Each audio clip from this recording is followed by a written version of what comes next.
That's what Jewish tradition says. Josephus also confirms that this is the end of the canonization process, right up there to the end of that 5th century. And yet, scholars today, just try to think this through in your mind if you can, because like I quoted to you earlier, it's just stated sort of in passing, right in the middle of this lengthy book, that, well, sure, he claimed to be this, but it didn't really happen. It was actually written by all of these other authors 400 years later.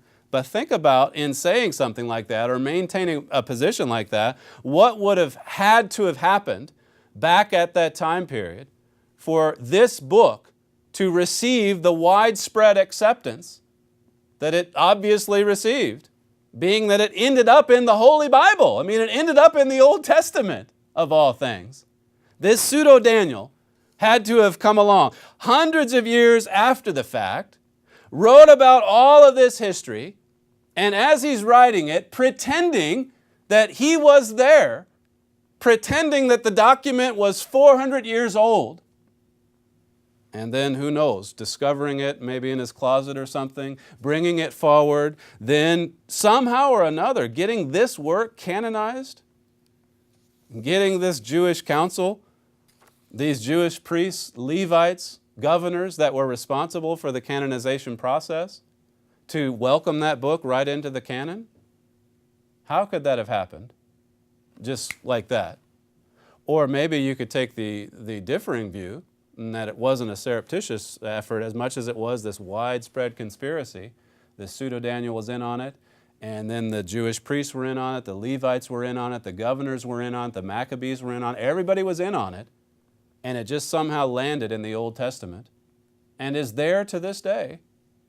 And furthermore, if you accept this conspiracy theory, or if you accept the fact that he sneaked it into the process, then you have to add to that, as far as the implausibility of this theory, that for some 2,200 years, no one knew that it was a fraud. No one knew that it was put in there by a fraud. No one knew that it was written 400 years later until the advances of modern scholarship of our day. Now we know. Now all of a sudden we've found out. Look at Daniel chapter 11. You see just how implausible all of these theories are. I mean, what would you do if someone who had a document, let's say, and covered all the basic details of World War II, and then came to you and said, yeah, actually this was written in 1915, and he just hands it to you? What would you do? Would you just accept that? Would you put something like that in a famous document of some kind as authoritative, as plausible?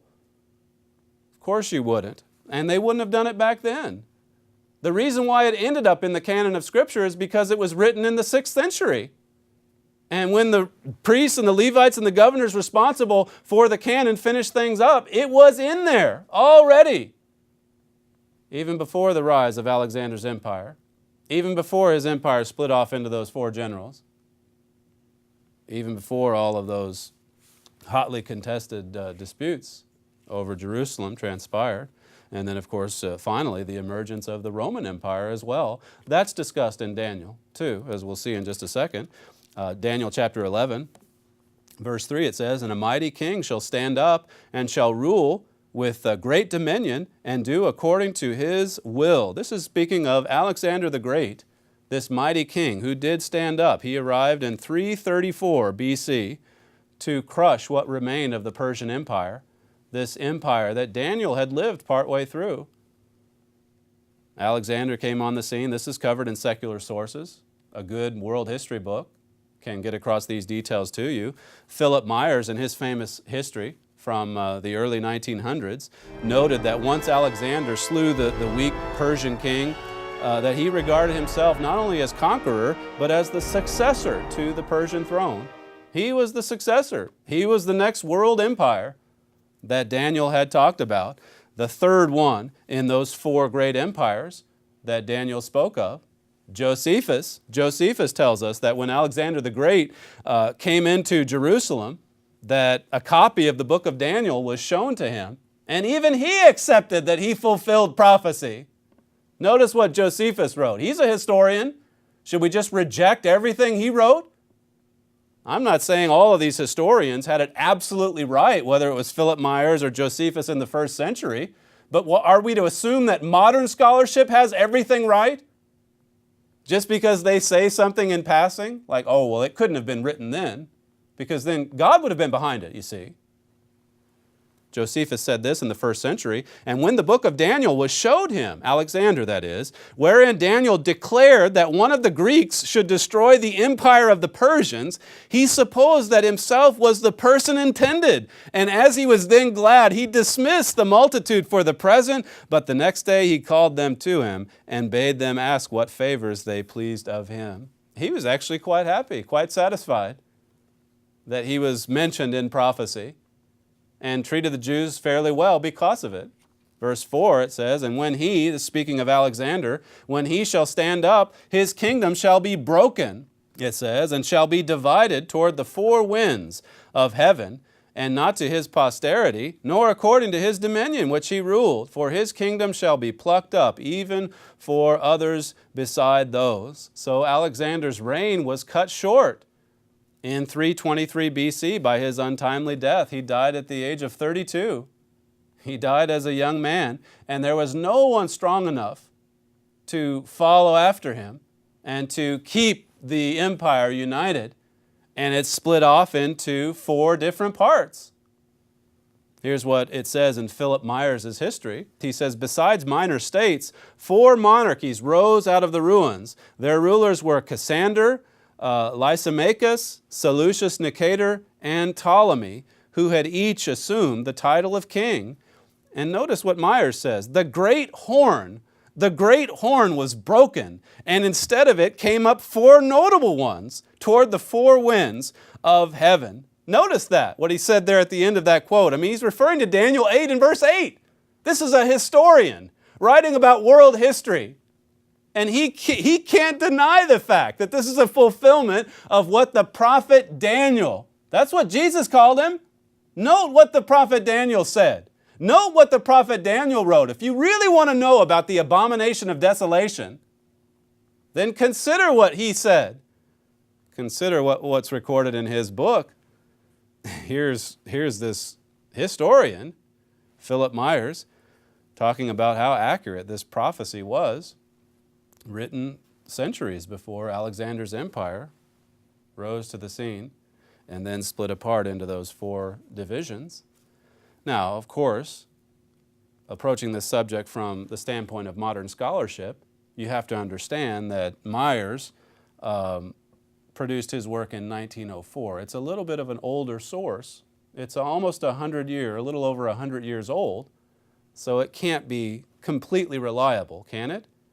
Josephus, now he was in the first century. That's even a lot longer back. And added to that, he was a Jewish historian. So he certainly can't be a reliable source, can he? We can't trust what Josephus had to say.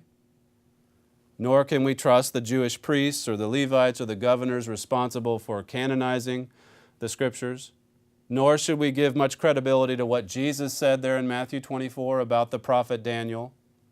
Nor should we accept that the Maccabees also looked upon Daniel the prophet as one of the old-time prophets, not one that was just right in their midst, a fraudulent Daniel who came up with a work of history that somehow managed to get its way into the canon. Or maybe, as I said earlier, they were all in on it, this great conspiracy. You see how crazy the reasoning is. Really, what is the truth of the matter? Isn't it much more plausible to say that we today have drifted so far from God that we don't know what we're talking about? And when it comes to the Bible, we don't know what we're talking about. Our scholars sure don't know. They don't know more than Jesus Christ, I'm sorry to say. They may think they do, but they don't. God knows more than these men. The wisdom of this world, Paul said, is foolishness to God. The fool has said, it says in Psalm 14, that there is no God. That's just foolishness. To reject this history, this prophecy, I mean, the Bible is a remarkable book when you think of it, written over the course of 1,600 years, put together by 40 authors or so. And it fits together. It fits. It makes sense. And there are long passages that predict the future and that have been dead on. And the reason they want to shift the time period is because they're dead on. If they weren't dead on, they'd pick that apart. But it's dead on. So the time period must be wrong, because we certainly can't accept the fact that God was behind it. Daniel chapter 7. Daniel 7. Well, look at verse 7. It just talks about how dreadful this fourth beast would be. For a second, let's assume that it was the fraudulent Daniel, writing in 175 BC. He's already seen Alexander come and go or read about it. He's already seen the division of the kingdom or read about it. He's seen the struggle going back and forth over Jerusalem, written about in Daniel 11. If that's the case, then how is the book of Daniel also dead on with respect to the fourth empire, with respect to the Roman Empire, with respect to the empire that came on the scene well after 175 BC? How do you explain that? The fact that he knew it would be more dreadful. I mean, he draws attention to its unique strength and power, and the fact that it would be divided in two cities, two parts of that empire, twofold division. He also spoke of the 10 successive revivals of that Roman Empire. And furthermore, why just the 4 empires? Why didn't he go on and talk about 7, 8, 9, or 10 of them? He talks about the fourth as being the last before Jesus Christ sets up his kingdom, but of course spanning that time from the emergence of the Roman Empire would be these 7 resurrections that Revelation also ties in of that same kingdom.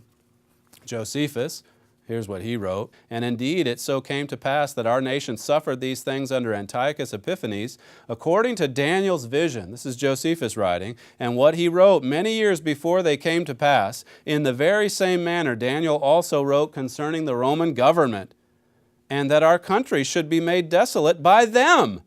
All these things did this man leave in writing, as God had showed them to him, insomuch that such as read his prophecies and see how they've been fulfilled would wonder at the honor wherewith God honored Daniel.